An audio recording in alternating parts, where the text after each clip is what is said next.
Bienvenue à l'émission Autour des tours. Mon nom est Louise Miller.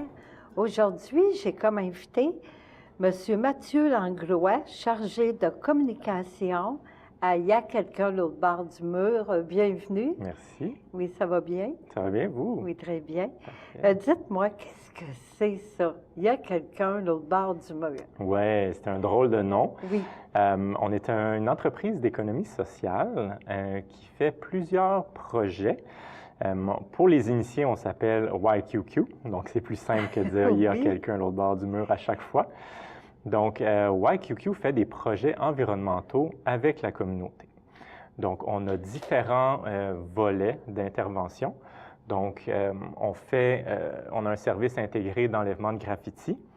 Donc, intégré, ça veut dire qu'on fait, oui, le nettoyage du graffiti sur le mur, mais aussi, on va faire du verdissement et aussi des projets de mural, donc avec des artistes sur des murs, des arrondissements dans lesquels on travaille. On fait aussi la gestion de programmes écoquartiers. Donc, on est mandataire de 2 programmes écoquartiers, celui de Mercier-Hochelaga-Maisonneuve et celui de Rosemont-la-Petite-Patrie. Ah oui, OK. Ouais. Puis aussi, dernièrement, on a un projet d'agriculture urbaine qui s'appelle Paysage solidaire.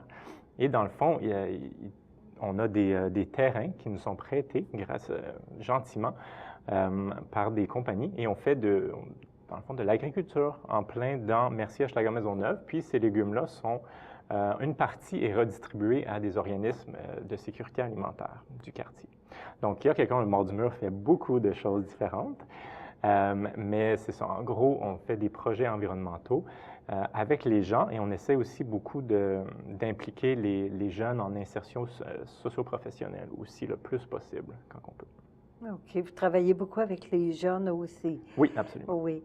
Puis, moi, j'avais entendu parler de ça il y a quelqu'un à l'autre bord du mur, mais je pensais que c'était, de ce que j'en savais, c'était l'enlèvement des graffitis sur les bâtiments. Oui. Mais c'est beaucoup plus large que je pensais. C'est plus large que ça. Oui, hein? Mais dans le fond, on a commencé qu'on faisait uniquement de l'enlèvement de graffiti. Okay. Donc, on est né de ça. Oui. C'était un programme en 2003 qui est né qui a été lancé par un regroupement de commerçants d'Hochelaga-Maisonneuve quand ils ont remarqué qu'il y avait vraiment une problématique avec le phénomène de graffiti dans le quartier. Donc, ils ont lancé ce projet-là qui s'appelait « Il y a quelqu'un à l'autre bord du mur ». Et dans le fond, c'est pour faire réfléchir aux gens, aux jeunes, qu'il y a quelqu'un derrière le mur qui sont en train de taguer ou en train de faire leur graffiti. Donc, initialement, comme vous pouvez le deviner, on travaillait beaucoup avec les jeunes qui étaient peut-être à risque de justement faire des graffitis, faire des tags. Et on les employait, on leur donnait une opportunité de travail pour faire de l'enlèvement de graffiti. Donc, à partir de là, on s'est incorporé en 2006. Et après ça, on a commencé à développer, puis on est allé chercher des programmes écoquartiers. On a développé aussi en 2009 notre projet d'agriculture urbaine aussi. Donc, on est parti de l'enlèvement de graffiti, puis on a grandi, puis on est quelque chose de beaucoup plus gros. C'est pour ça qu'il y a différents volets. Exactement. OK.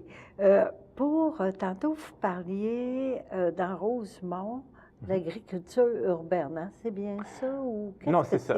Dans Rosemont, la Petite Patrie, on gère le programme écoquartier. On fait aussi de l'enlèvement de graffiti, mais l'agriculture urbaine, c'est vraiment...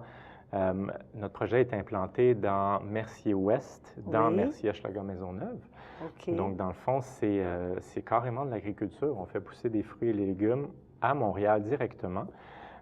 L'idée, c'est de faire des circuits courts, dans le fond, d'éviter d'avoir des fournisseurs qui apportent des fruits et légumes qui viennent de d'autres pays et tout ça.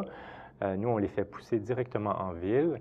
On en fournit une partie à des organismes de sécurité alimentaire qui, eux, ont une clientèle qui a de la misère à avoir accès à des fruits et légumes frais.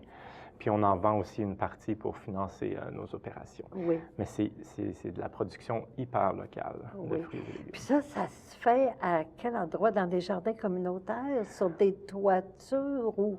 Non, c'est vraiment des terrains qui nous ont été prêtés. Prêtés? Oui. Prêtés. Donc, on a un terrain sur Sherbrooke, qui est Oui. derrière un C3S, qui nous a été prêté gentiment, et aussi sur le terrain de la SAQ, où est-ce qu'ils ont leur point de distribution, près de l'autoroute 25. On a aussi un grand jardin là qui produit des légumes. OK, Et des tout, légumes. ouais, tout biologique.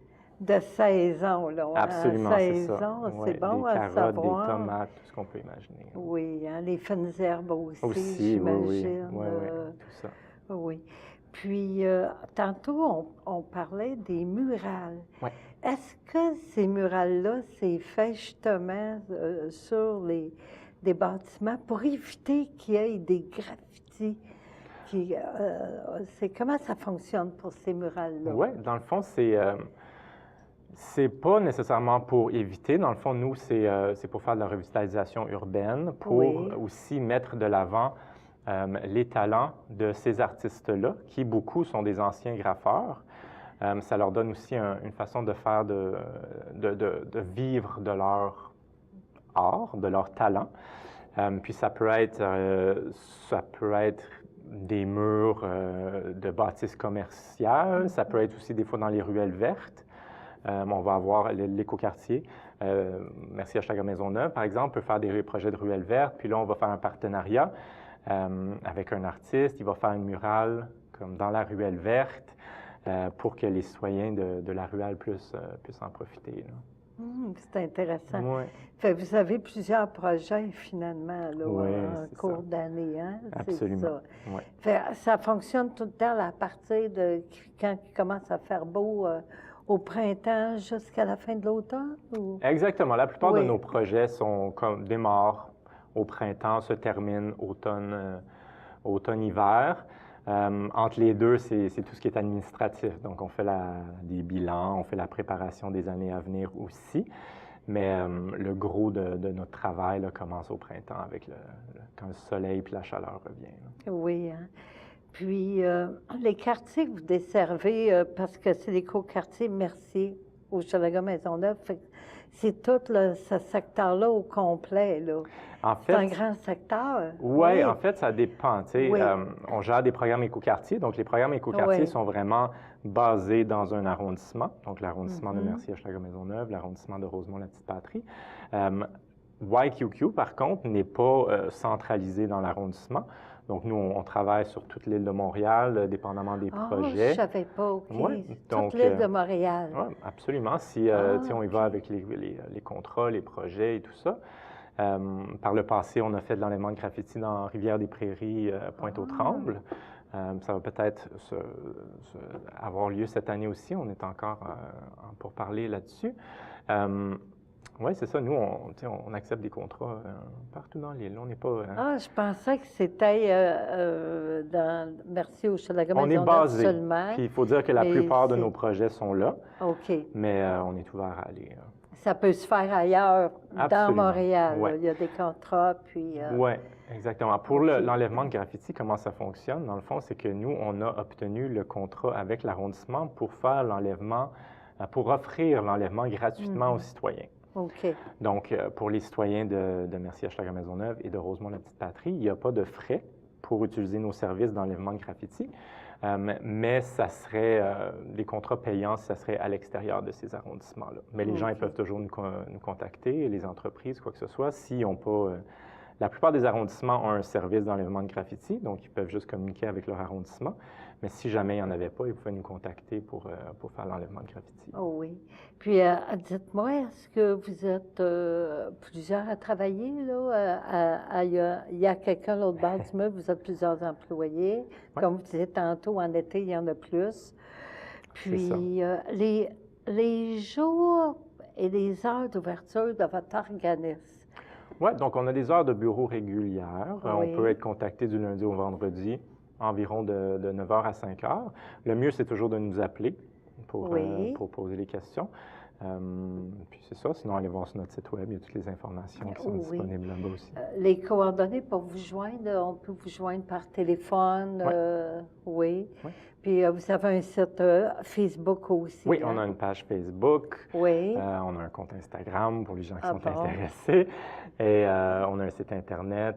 absolument. On a une adresse courriel aussi générale que les gens ils peuvent communiquer avec. Oui, d'accord. Les coordonnées vont apparaître en bas d'écran. Parfait. Bien, je vous remercie beaucoup, beaucoup, M. Langlois, d'être venu aujourd'hui Ça me à fait mon plaisir. entrevue. Ça me fait Merci. plaisir. Merci à vous.